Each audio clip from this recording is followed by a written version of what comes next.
Muy bien, y el ex procurador César Azabache está con nosotros y quería antes de cerrar el tema del TC hacerle dos preguntas. A ver, el tema de el equipo actual de trabajo y el apresuramiento. Eloy Espinosa, miembro del Tribunal Constitucional, ha dicho, por ejemplo, que los casos que ya han sido presentados tendría que resolverlos este TC. ¿Usted comparte esa opinión? Sí, en general, además creo que lo peor que nos puede ocurrir como país, y ahora voy a hablar como ciudadano, es que los jueces del Constitucional, que se quedarían por todo un periodo entero, sean elegidos en medio de esta turbulencia, ¿no? Sí. O sea, elegir un tribunal que tiene en sus manos cosas tan importantes como los habeas corpus, las cuestiones de constitucionalidad, cuando dos poderes del Estado están enfrentados en un asunto de la envergadura de la cuestión de confianza, creo que es una pésima idea, ¿no? Eso necesita un nivel de equilibrio bastante más estable, ¿no? Entonces, por ejemplo, la situación de la señora Fujimori no debería verla, porque la audiencia es, vamos, el 25. No, lo que no debería pasar desde mi punto de vista... Pero no debería pasar a la nueva No, es que no conformación debería del elegirse colegiado un tribunal constitucional en este el 30. momento. Es que no tiene ningún sentido. La fecha no es. No tiene ningún sentido que elijamos un tribunal constitucional cuando una cuestión tan difícil como la que marca la cuestión de confianza no ha sido resuelta todavía. Es como si cambiamos a los árbitros a mitad del torneo. No le encuentro ningún sentido, honestamente. Correcto. ¿Sobre la lista algún cuestionamiento? No, yo no querría hacer comentarios sobre los candidatos. Ahí lo ha dicho don Raúl Ferrero hace unos minutos, personas muy valiosas en esa lista. Creo que ese no es el problema. El problema es de oportunidad institucional. No se elige un tribunal constitucional en condiciones como esta. Ahora, hay situaciones, digamos, de crisis que se han presentado en el TC, una cantidad de expedientes acumulados porque el Congreso siempre se demoró o ha sido una práctica común esta demora. Entonces, quizá el señor Olechea lo que está buscando es subsanarlo, digamos, pero claro, la sospecha... Es que, digamos, yo no creo que sea una cuestión de intenciones. Probablemente el señor Olechea tenga la mejor intención. El problema es objetivo.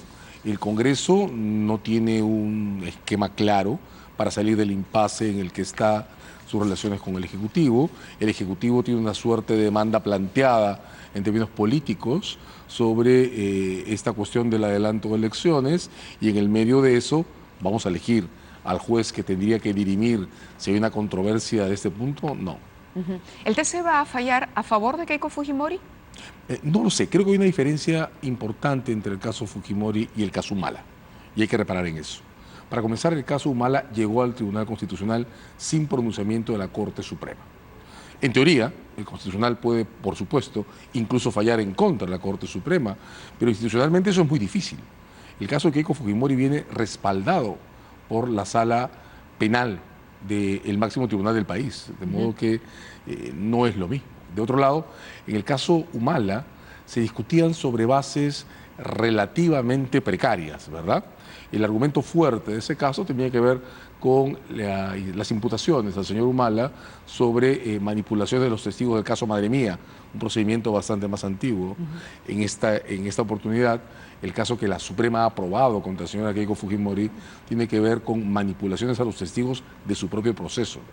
Y la Suprema ha respaldado ese caso que viene propuesto por la Fiscalía, de modo que hay algo muy duro que trae este proceso y que debería dificultar al Constitucional usar este caso para enmendarle la plana a una Corte Suprema que además acaba de respaldar la prisión, acaba de ponerle un plazo a abril del próximo año y acaba de sacar un acuerdo plenario muy importante que resume las reglas sobre la prisión preventiva sin modificar el marco de referencia con el que se ha confirmado la detención de Keiko Fujimori. Entonces, pero no veo espacio para... ¿intervendrían criterios, por ejemplo, aprobados en este último plenario de la Corte Suprema respecto a la prisión preventiva?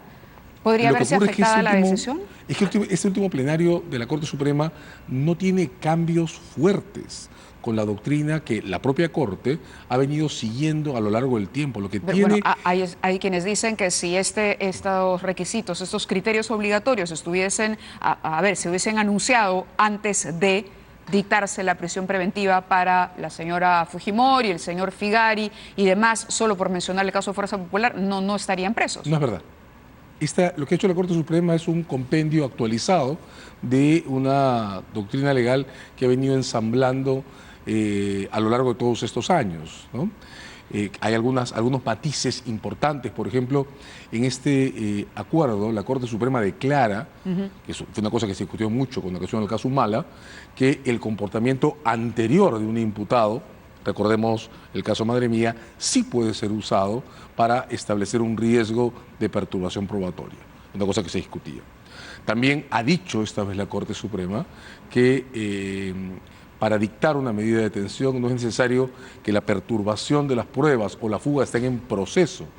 Dice ahora la Corte Suprema que basta con que sean muy probables en el caso que presente la Fiscalía.